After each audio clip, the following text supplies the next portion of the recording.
Engineer 775, wanting to share with you a little bit about water filters.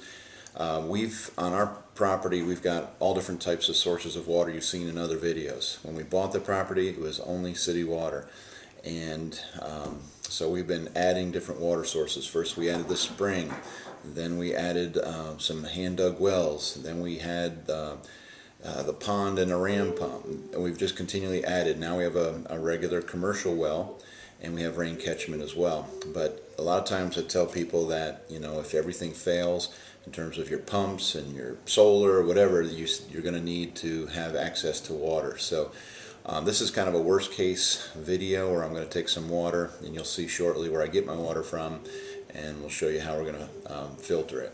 And so here's it's just a Berkey stainless steel filter you can see right here, and I'm going to show you the water, and that's it. We'll be right back.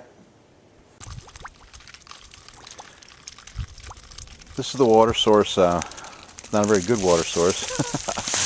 I did this on purpose to test the Berkey water filter. It's a big Berkey. In this tank here, I've got water that I'm pumping up from a ram pump about 1,000 feet away, about 100 foot below this location from my pond. So the ram pump is pumping this cattle trough full, and then it returns back on the second line. Just took this off to show you that the water is, this is the water that's coming from the, well, it's on the return line, just to show you that where it's coming from. It's coming from the pond. So this water is coming from the spring. Both sources of water that, well, the spring's a better source of water, but when the water tanks sit out here and then you got 25 cows drinking out of it, you got other issues. And that's, I'm trying to find a couple squigglies in here, a few floating worms. I just want to show you that this is teeming with life, not stuff that you want to drink. And why am I doing this? That's what my wife asked me, why are you doing this? But I just wanted to test out the Berkey water filter. So for a couple of weeks I've been pouring this water into the Berkey, just scooping it out of here and then with a bucket, and then pouring it in the Berkey to live off of it. So not the best way to go, but I figured, oh, there's a squiggly, there's a little worm, little wiggly worm. I don't know if he shows up in here. He's about right there, so I can't tell if you can see him swimming in there. And this, again, I'm sharing the water with my girls. Say hello, girl. You say hello to the camera? Yep, so they're drinking out of that. Well, they're drinking out of both of them. They're drinking out of that one right now because I'm over here. So not the best source. Yeah, there's little wigglies right there, squiggly worms. So this is not what I would call a potable water source. I think you would agree.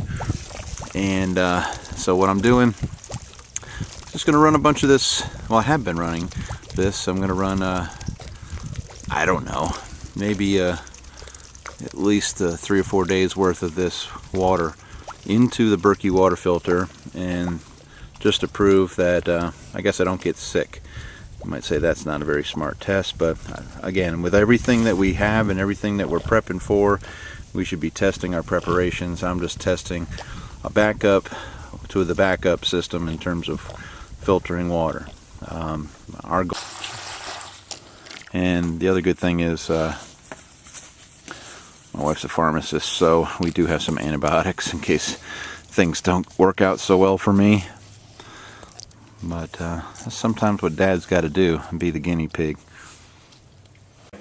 Alright, so the water from the slobbering cows and the little squiggly things is in this bucket. I just went out and scooped it up, and so I'm going to pour it in here. We've been doing this just to... And there goes, I saw a spider, and I can't see all the microscopic things, but I've been using that bucket because it fills this nicely and doesn't overfill the lower half. I do want to say a few things about the filter. Okay, I'm not going to read to you the specs that I have right here from Berkey and what the amount of bacteria, the 99.99%, the virus. There's a lot of arguments about virus reduction. You just check out their lab paperwork.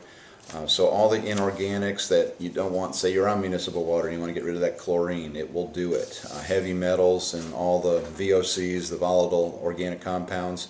There's a long list. I'm not going to read them, nor could I read some of them. And reduces things like arsenic and nitrites and selenium and all sorts of things. So anyway, it gets rid of foul tastes and odors as well. So check out the link in the description. That'll take you to the Berkey site, and we enjoy it. The other thing I'll just mention is the little sport bottle is really cool too, where you can pour, just take the water, and it's got a built-in filter. Just take water from any source. I mean, the better the source, the better. That's why this is a test of not a good source of water. And then, it's just, we've been drinking. You saw the source. And so, well, I've been drinking it. My wife and children are staying away from this for a while. The taste is excellent. I don't see any squigglies, but hopefully it'll be it's safe to drink. I'm trusting their lab results, and like everything we do in preparedness, you have to test it. I see a lot of these just sitting in a box on the shelf for a rainy day. Don't do that. Use it, and buy a couple extra of the filter elements if you're worried about how long it's going to last. Just buy a couple extra, buy the unit, and then buy a couple extra filters to have on the shelf. But use it now. It'll give you a nice water, and you'll be healthier for it. Engineer 775 signing out.